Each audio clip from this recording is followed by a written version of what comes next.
इसमें एक बात देखनी है कि गुरुदेव को परब्रह्म रूप क्या मान रहा है वास्तविक? साक्षात परब्रह्म तस्मै श्री गुरुवे नमः। यदि मान रहा है तो फिर और किस परमात्मा के दर्शन करने हैं? और गुरु और इष्ट तो एक ही है। अगर अपने गुरु में भगवत भाव हो गया तो हम तो अपने ब्रह्म के दर्शन करते हैं, अपने ब्रह्म से बात करते हैं। तो ये भाव बना रहेगा ना, मेरे गुरुदेव साक्षात परब्रह्म है। तो ध्यान मूलम गुरु मूर्ति, पूजा मूलम गुरु पदम, मंत्र मूलम गुरु वाक्यम, मोक्ष मूलम गुरु कृपा। तो वही गति होगी जो इष्ट के दर्शन से होती, वही गुरु के दर्शन से होती। जो इष्ट के ध्यान से होती, वही गुरु के ध्यान से होती है। पर हमारी वैसी निष्ठा बन जाए कि मेरे गुरु साक्षात परब्रह्म परमात्मा है। लक्ष्य पर पूर्ण एकाग्र हो जाना ही ध्यान है। जो भी हमारा लक्ष्य है, जैसे नाम है, रूप है, भगवान की दिव्य रूप में ध्यानस्थ हो गए। नाम पाहरू दिवस निश, ध्यान तुम्हार कपाट। रात दिन भगवान का जब नाम जप करोगे तब भगवान का ध्यान लगेगा।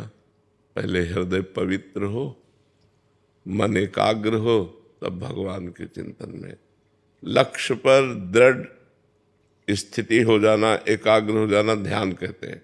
ध्यानस्थ मतलब बाह्य शून्य, एकदम भगवदाकार वृत्ति। पर उसके लिए साधना चाहिए, यम नियम प्राणायाम प्रत्याहार, तब ध्यान धारणा समाधि। तो हमें चलो इतना कठिन साधन नहीं, पर नाम जप करो, पवित्र आहार करो, गलत आचरण ना होने पावे, पाप आचरण ना होने पावे। धीरे धीरे मन को एकाग्र करो। लक्ष्य से मन हटे, फिर उसे घसीट के लक्ष्य पर लाओ। बार बार ऐसा करोगे तो अभ्यास के द्वारा हमारा चित्त, हमारा मन परमात्मा में लगने लगेगा। परमात्मा में लगना ही ध्यान है, प्रभु में लग जाना ही ध्यान है। एकाग्र, जैसे वैसे भी किसी कार्य के लिए कहते ध्यान पूर्वक कीजिए, तो ध्यान पूर्वक करने का मतलब एकाग्रता पूर्वक कीजिए। आप अपनी वृत्ति को बाहर मत जाने दीजिए, जो कार्य कर रहे हैं उसे ध्यान पूर्वक कीजिए। तो ध्यान का तात्पर्य होता है एकाग्रता, अपने लक्ष्य पर स्थित हो जाना। समझ पा रहे आप? तो नाम जप कीजिए, पवित्र आहार कीजिए, शास्त्र स्वाध्याय कीजिए, सत्संग कीजिए, तो धीरे धीरे हृदय हमारा ध्यान की तरफ जाने लगेगा। कर सकते हो, इसीलिए मानो देह मिला है, साधन धाम मोक्ष कर द्वारा, ये तो मिला ही है। माता पिता में भगवत भाव करके उनकी सेवा करो और नाम जप करो तो निश्चित भगवत प्राप्ति हो जाएगी। पर भगवत प्राप्ति करना चाहो तब ना। और यद्यपि संसार को साधन बनाकर भगवान को साध्य बनाना चाहिए, और भगवान को साधन बनाकर संसार साध्य कर रहे हैं। अगर हम संसार मांग रहे हैं तो भगवान को साधन माना और संसार को साध्य माना, जबकि होना ऐसा चाहिए कि संसार की सब भोग सामग्री साधन बन जाए और भगवान हमारे साध्य बन जाए। तो लक्ष्य तो माता पिता की सेवा करके, समाज की सेवा करके, नाम जप करते हुए हम पूर्ण कर सकते हैं। पर लक्ष्य हमारे अंदर बने तब ना कि मुझे भगवत प्राप्ति करनी है। प्रबल इच्छा हो जाए अंदर से कि मुझे भगवत प्राप्ति करनी। जैसे भूखा आदमी केवल भोजन चाहता है, प्यासा आदमी केवल पानी चाहता है, ऐसे मैं भगवान को चाहूँ, ऐसे मैं प्रभु से प्यार करूँ, ऐसे मैं प्रभु के लिए तड़पने लगूँ। इसके लिए खूब नाम जप करो। माता पिता, परिवार, समाज, जिसकी भी सेवा करो, सब में भगवान विराजमान है, ऐसी भावना करो। मयंक जी, राधे राधे महाराज जी। गुरुदेव भगवान, संसार से आसक्ति कैसे हटाएं? भगवान में आसक्ति होने पर संसार की आसक्ति स्वयं नष्ट हो जाती है। भगवान में आसक्ति करने के लिए भगवान का नाम जप, भगवान की लीला कथा सुनो, भगवान की सेवा करो, भगवान के भक्तों की सेवा करो, भक्तों का संग करो। तो इनकी कृपा से संसार की मलिन आसक्ति भगवान में निर्मल आसक्ति के रूप में परिवर्तित हो जाएगी। यही साधन लंबे समय तक करो। कोई पापाचरण न करो, कोई मनमानी गंदा आचरण न करो। तो नाम जप, साधु संग, भगवान की लीला कथा सुने और गाए, नाम कीर्तन करे, इसी से भगवान में आसक्ति हो जाती है। जो नवधा भक्ति है ये भगवान की आसक्ति के लिए ही तो है। खूब भगवान का भजन करो तो भगवान में आसक्ति हो जाएगी। जगत का चिंतन करोगे तो जगत में आसक्ति हो जाएगी, जगदीश का चिंतन करोगे तो जगदीश में आसक्ति हो जाएगी। हमारा जहाँ चिंतन होता है वहीं हमारी आसक्ति हो जाती है। प्रारंभ कैसे करें महाराज जी? नाम जप से, राधा राधा राधा राधा। जैसे नाम जप करते तो एकाग्र नहीं हो पाता चीज। नाम जब करते हैं तो मन एकाग्र नहीं हो पाता। धीरे धीरे आगे चलकर एकाग्र होगा। अभी पूर्वाभ्यासी मन बार बार भाग के जाएगा, लेकिन हम बार बार हटाकर नाम जप करते रहे तो नाम में लगने लगेगा। सांसारिक भोगों में ज्यादा लगता है, कह रहे हैं। हाँ, सबका लगता है, तुम्हारा इन्हें किसी से भी पूछ लो तो सबका मन लगता है। तो जैसे पानी की ढलान ऐसे होती है, जिधर ढलान होगी उधर जाएगा। ऐसे मन मना कष्टान इंद्रियाणि प्रकृति स्थान कर सती, ये माया की तरफ ज्यादा जाता है मन, परमात्मा की तरफ जबरदस्ती लगाना होता है, माया की तरफ स्वाभाविक जाता है। जैसे ढलान की तरफ पानी स्वाभाविक जाएगा, ऊपर चढ़ाने के लिए यंत्र की आवश्यकता है, ऐसे मन को भगवान में लगाने के लिए मंत्र की आवश्यकता है। नाम और मंत्र के सहारे हम इसे परमात्मा में लगा देते हैं। समझ पाए? गुरुदेव भजन में इतना विक्षेप क्यों डालती है गुरुदेव? हम भजन करना चाहते हैं। भजन में बहुत विक्षेप माया डालती है, हम करना चाहते हैं बट माया बार बार। हम ये स्वीकार करते हैं आपकी बात कि माया विक्षेप डालती है, लेकिन इसी को जीत जाए तो परमात्मा की प्राप्ति हो जाए, तो उसको सहो। भगवान ने कहा है, देखो माया का विघ्न क्या है? आकर्षण, भोगों का आकर्षण, पुत्र पति का आकर्षण, धन का आकर्षण, मान प्रतिष्ठा, वो आकर्षित करती है, हमारे मन को लुभायमान करती है। उसे हमें काटना है। नहीं नहीं, मुझे भगवान चाहिए, मुझे प्रिया प्रीतम चाहिए, ये नहीं चाहिए, मुझे प्रिया प्रीतम। बार बार हम अपने मन की जो आसक्ति संसार की तरफ है उसको विवेक के द्वारा काटे तो धीरे धीरे धीरे धीरे भगवान की कृपा से हमारा मन अनासक्त होने लगता है। ऐसा नहीं कि ये 2-4 महीने में हो जाएगा, लंबे समय तक हमको अभ्यास करना होगा। और भगवान के भरोसे रहेंगे ना तो मामे वे प्रपद्यन्ते माया में ताम तरन्ते, जो मेरी शरण में हो जाता है उसे मैं माया से पार कर देता हूँ। तो मुझे विश्वास रखना चाहिए कि मेरे भगवान मेरा सहयोग करेंगे और ये माया के विक्षेपों का हरण करके मुझे वो स्वयं प्राप्त हो। महाराज जी, कबड्डी की खेल की तरह हो जाता है कि मतलब एक बार परास्त कर दिया फिर ऐसा लगता है कि उत्साह रहित हो गए, फिर वही। लेकिन इसमें हारना नहीं चाहिए, इसमें हारना नहीं चाहिए। हार करके भी हमें जीतना है, हमें चलना है। खुद में उसमें कैसे संभाला जाए? हार कर भी फिर से कैसे संभाला जाए जब माया पटक दे, क्योंकि पटकन होती है। किसी को गिरते हुए देखा है? गिरते हुए देखा, किसी को फिसलते हुए देखा होगा? उसकी एक्टिंग क्या होती है? वो सबसे पहले आसपास देखता, कोई देखा तो नहीं। अगर किसी ने देख लिया तो मुस्कुरा देता है, यार गिर गए। नहीं, बस ऐसे ही है। आसपास देखो, किसी ने देखा तो नहीं, फिर अंदर से यार गिर गए।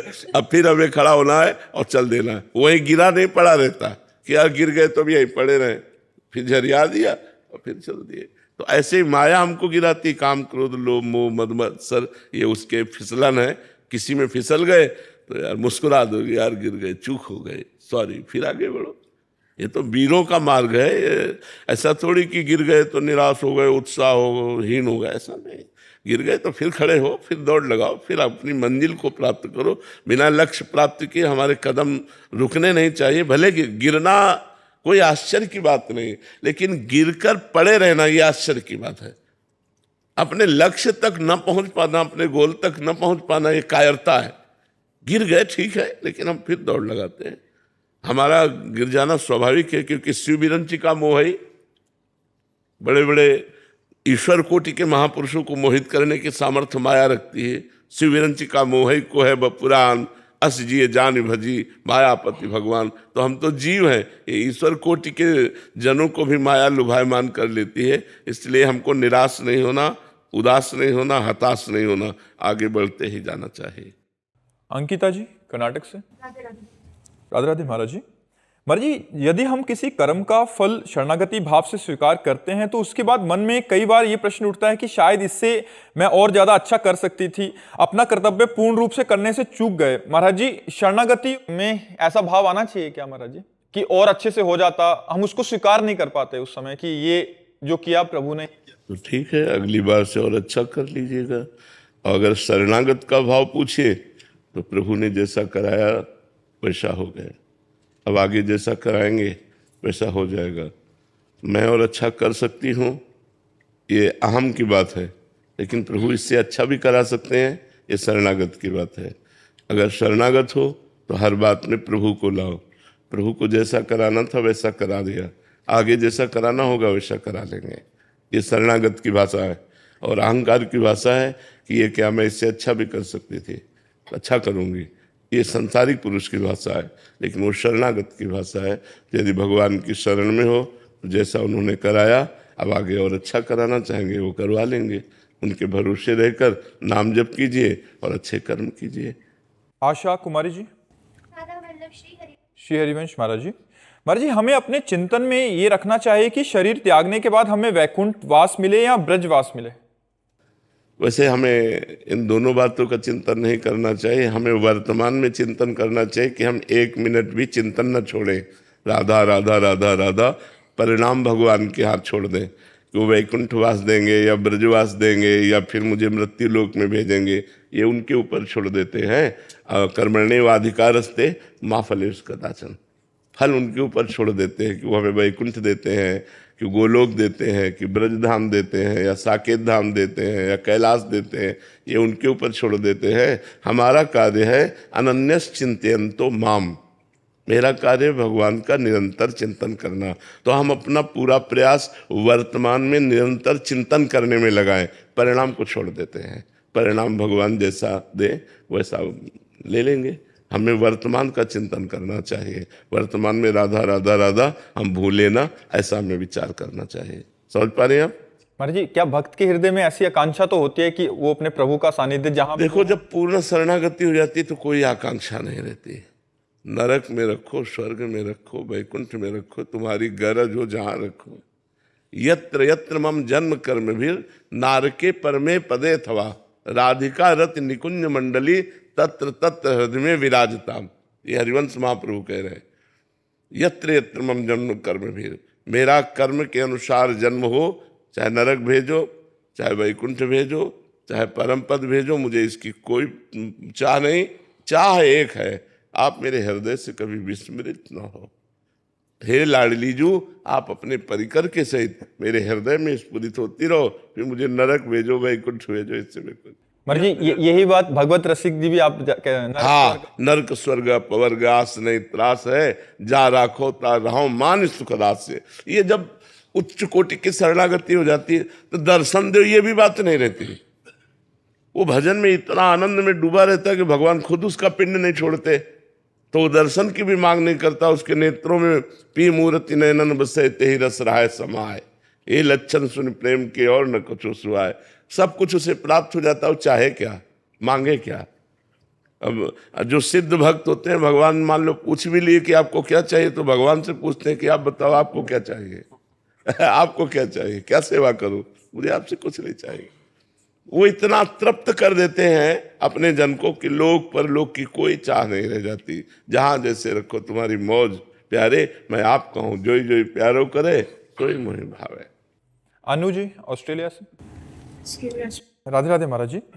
महाराज जी, जब किसी साधक के हृदय में कोई आध्यात्मिक इच्छा हो और उसे प्राप्त करने हेतु साधना के प्रयास के पश्चात भी वो पूर्ण ना हो, तो साधक को क्या करना चाहिए? नाम जप करना चाहिए। नाम जप का प्रयास जारी रखना चाहिए। आज नहीं हम सफल हो पा रहे तो हम आगे सफल हो जाएंगे, क्योंकि हमारे साथ भगवान है। हमारी सफलता निश्चित है, विजय हम निश्चित प्राप्त करेंगे। आज हमसे पूर्ण अभ्यास नहीं हो पा रहा तो कल हम जरूर कर लेंगे। हम ऐसे भावना में रहें, ऐसे विश्वास में रहें और प्रयासरत रहें। कभी निराश नहीं, हताश नहीं, उदास नहीं। ये इस मार्ग में ऐसे नहीं चला जाता। ये सफलता नहीं मिली तो निराश हो गए, उदास हो गए, हताश नहीं। अतिशय रगड़ करे जो कोई तो अनल प्रगट चंदन ते होए। अगर अधिक रगड़ कर दी जाए तो चंदन शीतल होता लेकिन आग पैदा कर देगा। तो अभ्यास के द्वारा हम क्या नहीं कर सकते। हम आज अभ्यास कमजोर है हमारा तो हम असफल होते जा रहे हैं, लेकिन हम सफलतापूर्वक अभ्यास करेंगे, हम आगे निकलेंगे। हमको निराश उदास हताश नहीं होना है, हमें प्रयासरत रहना है। बिल्कुल असफलता हमें नहीं छू सकेगी। गुरुदेव, अगर लगे कि हम काबिल ही नहीं है उसका, कभी हो नहीं पाएंगे। कभी लगे कि हम उस स्थिति के काबिल ही नहीं है तो फिर तो स्थिति के काबिल कोई नहीं है, काबिल तो भगवान बनाते हैं। जब हम राधा राधा जपते हैं तो श्री जी हमें काबिल बनाती हैं। हाँ, ये जरूर है कि गंदे आचरण छोड़ने की चेष्टा करनी चाहिए। जो आचरण धर्म विरुद्ध है वो आचरण नहीं करने चाहिए। अगर वो आचरण करेंगे तो फिर परमार्थ में कैसे चलेंगे। मान लो आप अपवित्र आचरण करने से आपका मन निराश हो जाएगा, आप भगवान की तरफ से हट जाएंगे। पापवंत कर सहज स्वभाव, भजन मोर ते भाव न काओ। एक होता है कि हम चल रहे हैं लेकिन फिसल गए, और क्या होता है जानबूझ करके पापाचरण करना। तो जानबूझ के यदि पापाचरण करोगे तो परमार्थ में नहीं चल पाओगे, फिर आप मतलब वो केवल बातें हैं। अब हम चल रहे हैं, चलते चलते हमारा गलत संग हुआ, कुछ गलती हो गई, वो क्षमा हो जाएगी, फिर आगे चलो, फिर आगे बढ़ो। लेकिन जानबूझ करके हम करेंगे तो क्षमा नहीं होगा। गलती हो गई तो आगे फिर भगवान चांस देते हैं। सबसे गलती हो जाती है, बड़े बड़ों से गलती हो जाती है, गलती वाला मार्ग है। मान लो काई पे दौड़ना है तो चाहे जितना दौड़ा को फिसलेगा फिसलेगा, क्योंकि फिसलन है तो माया की काई पड़ी हुई है अध्यात्म में, वो फिसलाएगी। लेकिन आपको मजबूत कदम रखना, अगर फिसल गए तो फिर खड़े हुए, फिर मजबूत कदम रखते हुए चले। लेकिन पापाचरण नहीं होना चाहिए। जानबूझ के पापाचरण हो फिर माला चलाओ तो बात नहीं बनेगी। उसे पाखंड कहते हैं, उसे दंभ कहते हैं, उसी को कहते हैं पाखंडी, उसी को दंभ कहते हैं। तो दंभ पाखंड नहीं होना चाहिए। मुकेश जी कनाडा से। राधे राधे महाराज जी। महाराज जी, भगवत गीता जी में भगवान श्री कृष्ण कहते हैं कि मैं सबके हृदय में विराजता हूं। महाराज जी, अगर भगवान हृदय में है तो सुख दुख आता है तो मन विचलित। पहले अगर शब्द हटाओ। अगर शब्द का मतलब होता है संशय। अगर शब्द का मतलब होता है संशय। जब आपने कहा कि भगवान ने कहा है कि गीता जी में मैं सबके हृदय में विराजमान रहता हूं, तो ये विश्वास करो कि भगवान सबके हृदय में विराजमान रहते हैं। अब अगला प्रश्न जो उसमें आपका है कि सुख दुख किसको अनुभव में आता है, क्या ऐसा प्रश्न किया? जी महाराज जी। नहीं, हृदय में फिर विचलता क्यों हो जाती है सुख दुख? भगवान हृदय में विराजमान है, सुख दुख तुम्हारे मन में आता है। तुम्हारा मन भगवान का चिंतन नहीं करता, तुम्हारी बुद्धि भगवान में स्थित नहीं है, इसलिए हृदय में रहते हुए भी सकल जीव जग दीन दुखारी। सबके हृदय अछत अविकारी, अविनाशी निर्विकार परमात्मा सबके हृदय में विराजमान है।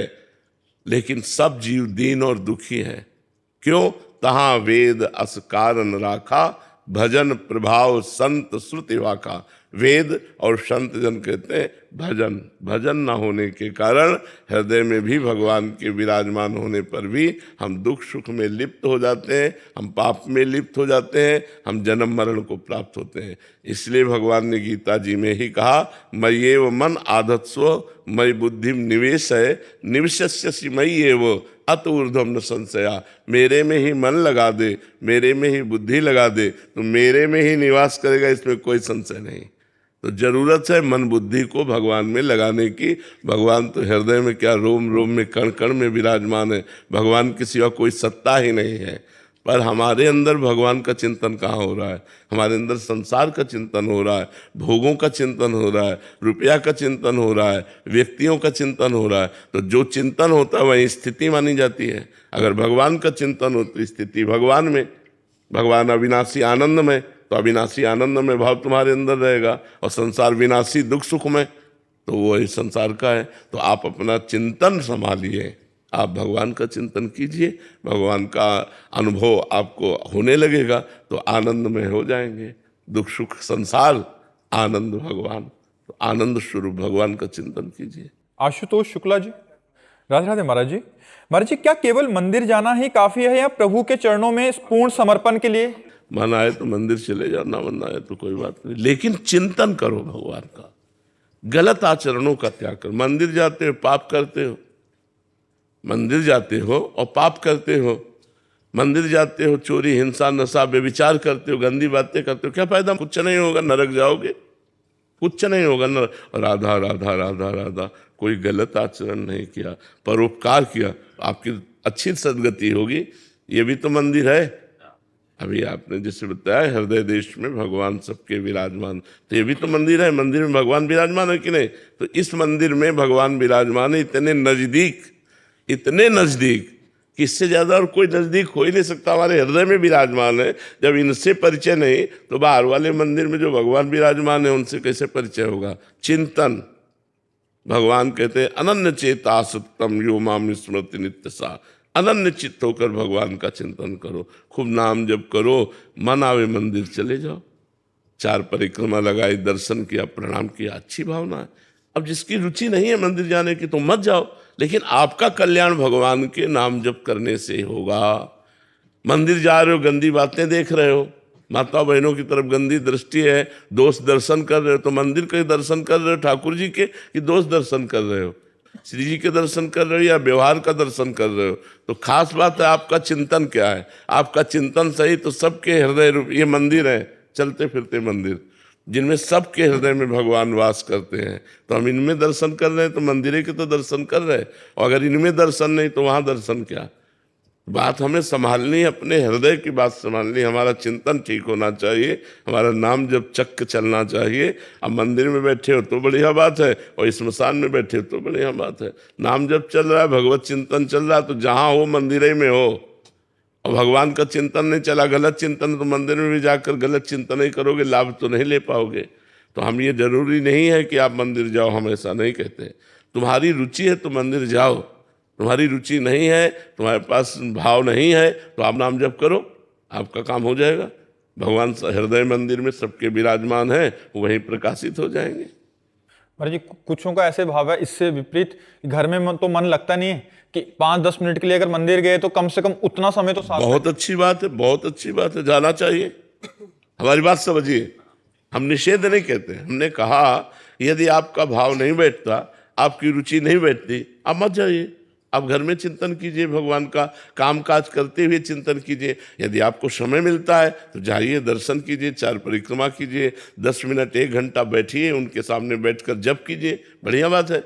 लेकिन हम जरूरी नहीं है, जरूरी है भगवान का चिंतन करना। भगवान के श्री विग्रह के पास रहते हुए चिंतन गलत है तो लाभ नहीं ले पाएंगे। भगवान के साक्षात्कार करते हुए भी चिंतन सही नहीं तो लाभ नहीं ले पाएंगे। दुर्योधन भगवान को साक्षात देख रहा है, मूर्ति नहीं, साक्षात श्री कृष्ण को देख रहा है, लेकिन चिंतन सही नहीं है तो लाभ नहीं ले पाया, भगवान को भगवान नहीं मान पाया, भगवान से प्रेम नहीं कर पाया, भगवान का कृपा प्रसाद नहीं प्राप्त कर पाया, जबकि भगवान उसके सामने थे। कई बार भगवान उसके सामने हुए दुर्योधन के, लेकिन चिंतन सही ना होने के कारण वो भगवान से लाभ नहीं ले पाया। तो खास चीज भगवान का सामने होना नहीं है, खास चीज है चिंतन। आपका भजन चिंतन हो रहा है कि नहीं हो रहा। भजन हो रहा है, चकाचक आप भगवदानंद में डूबे रहेंगे। भजन नहीं हो रहा तो मंदिर में बैठे इधर उधर ताक झांक करेंगे, ठाकुर जी को नहीं देख पाएंगे, ठाकुर जी का आनंद नहीं ले पाएंगे। तो नाम जप करो, फिर मंदिर जाओ तो देखो कितना आनंद होता है। ठाकुर से आंख मिलाओ, दर्शन करो, परिक्रमा करो, प्रणाम करो, अहोभाग्य सौभाग्य। गुरु जी, भगवान का काम करना जरूरी नहीं है, भगवान का नाम लेके ही चलेगा, काम नहीं करना पड़ेगा भगवान का। कौन सा काम? भगवान ने जो जो हमें सिखाया है, हमें जो जो ऐसे संस्कार दिए हैं। ऐसा कभी प्रवचन में सुना है क्या कि कोई कार्य नहीं करना चाहिए? ऐसे प्रवचन में सुना है क्या कभी? सदैव सदैव प्रवचन में यही कहा जाता है कि अपने कर्तव्य का पालन करते हुए भगवान का नाम जप करो। अपना काम करते, तुम व्यापारी हो, तुम नौकरी वाले हो, तुम किसान हो, अपना कार्य करते हुए भगवान का नाम जप करो। अपने कार्य में कायरता मत करो, अपने कार्य में जो धर्मयुक्त कार्य है उसको करो। अब जैसे आप कोई ऑफिसर हैं, आप घूस ले रहे, आप अधर्माचरण कर रहे, आप ठीक नहीं कर रहे। आप अपने कर्तव्य का पालन करो, वो आपकी पूजा है। और नाम जप करोगे जिससे तुम्हारा मन शुद्ध होगा और परमात्मा की प्राप्ति होगी। तो मामनुस्मर युद्ध से भगवान का स्मरण करते हुए अपने कर्तव्य का पालन करना, ये तो सदैव यही उपदेश होते रहते हैं। जब उपदेश होते हैं यही उपदेश होते हैं। कभी ऐसा नहीं कहा गया कि आप सब काम काज छोड़ दो, ऐसा नहीं कहा गया। हम सब छोड़कर भी बैठे हैं क्या? अपनी दिनचर्या में लगे ना, तो आप भी अपनी दिनचर्या में लगते हुए भगवान का भजन कीजिए। जी कमल जी, राम राम जपो, बस राम राम जपो। ये महान सामर्थ्यशाली है। नाम जपते रहो, विश्वास करो और नाम जप करते रहो, ठीक है। गोस्वामी तुलसीदास जी कह रहे हैं, भगवान शंकर को साक्षी करके कहता हूँ कि जो 2 अक्षर है राम माँ, ये मेरे माई बाप है, इसी से मुझे सब कुछ प्राप्त हो गया है। तो सब कुछ प्राप्त हो जाएगा, भगवान के नाम में लगो, ठीक है। वैसे अध्यात्म का स्वरूप है इच्छा रहित हो जाना, पर हम इच्छा सहित ही अध्यात्म में कदम रखते हैं। अध्यात्म ही हमें इच्छा रहित करता है। सब कोई जो चलता है तो इच्छा सहित ही चलता है, और अध्यात्म का जब रंग छाता है तो इच्छा रहित हो जाता है। तो हमारी जो लौकिक इच्छाएं हैं उनका भी आदर है अध्यात्म में। जैसे भगवान ने कहा, आर्थ, अर्थार्थी, जिज्ञासु और ज्ञानी 4 प्रकार के मेरे भक्त हैं। तो संकट निवृत्ति के लिए परम सामर्थ्यशाली सर्वांतर्यामी परमात्मा की शरण लेना, अर्थ प्राप्ति के लिए या परमात्मा को जानने के लिए, और परमात्मा प्राप्त हो गए उन्हें ज्ञानी महात्मा कहते हैं। तो 4 प्रकार के भक्त बताए। तो अर्थ आदि या आवश्यकताओं की पूर्ति परमात्मा से कराने के लिए इच्छा रखना, ये कोई विशेष बाधक नहीं है। बाधक है पर विशेष बाधक नहीं है। और बाधक इसलिए है कि मुझे मुक्त होना है संसार से, तो हर इच्छा का त्याग करना पड़ेगा, या भगवान की प्राप्ति करनी तो हर इच्छा का त्याग करना पड़ेगा। पर अभी भगवान की प्राप्ति की इच्छा जागी नहीं, तो इसलिए जो हमारी वर्तमान की समस्याएं हैं हम वो भगवान से निवेदन कर सकते हैं। वो सर्व सामर्थ्यशाली हैं, हमारी इच्छाओं की भी पूर्ति कर देंगे और हमें परमार्थ का मार्ग भी दे देंगे, हमें भगवत प्राप्ति का भी मार्ग दे देंगे। समझ पा रहे हैं आप? अमर